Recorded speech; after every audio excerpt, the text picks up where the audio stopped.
Alors, qu'est-ce que l'aura? L'aura, A-U-R-A, et l'auréole. L'aura, c'est un phénomène décrit dans, je dirais, la philosophie orientale.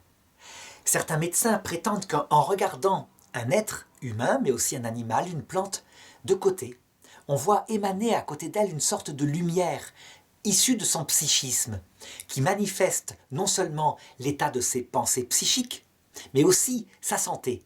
Par exemple, en imaginant qu'une personne ait une tumeur ici dans la main, eh bien il va émaner de sa main une lumière malsaine, verdâtre par exemple. Et donc les médecins pourraient faire des diagnostics en regardant l'aura de la personne.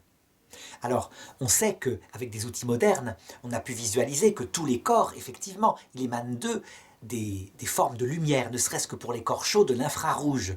Et donc, on s'en sert à l'armée pour repérer des mammifères. L'aura serait autre chose, ce serait plutôt une émanation avec une lumière qu'on ne connaît pas encore, venant du psychisme et même de la vie biologique. Donc quelque chose qui visiblement n'a pas encore été repéré par des instruments optiques.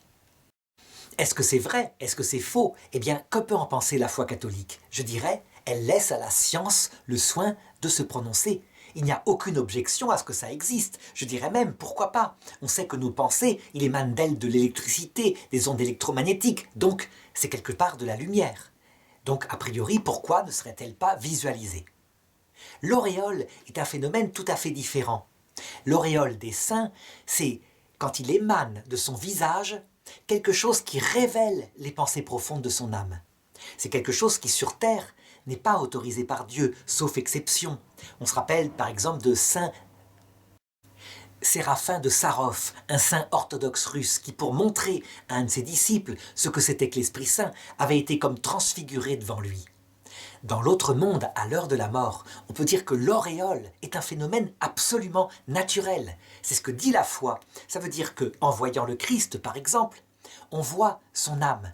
Son corps ne cache plus du tout ses pensées. On voit ce qu'il a souffert dans sa passion. On voit que son âme est brisée encore par sa passion. De même, en voyant une âme du ciel, on voit toute sa vie défiler, tout ce qu'il a acquis, je dirais au point de vue de la sainteté de ses épreuves. En voyant une âme de l'enfer, on voit en vérité pourquoi c'est un choix libre qui lui fait être dans un tel lieu, parce qu'elle refuse l'amour et l'humilité de Dieu.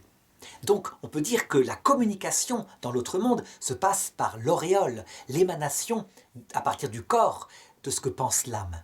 Ça n'a donc pas grand-chose à voir avec l'aura, ce phénomène qui peut être naturel et auquel l'Église n'a aucune objection. Reste à le démontrer qu'il est vrai.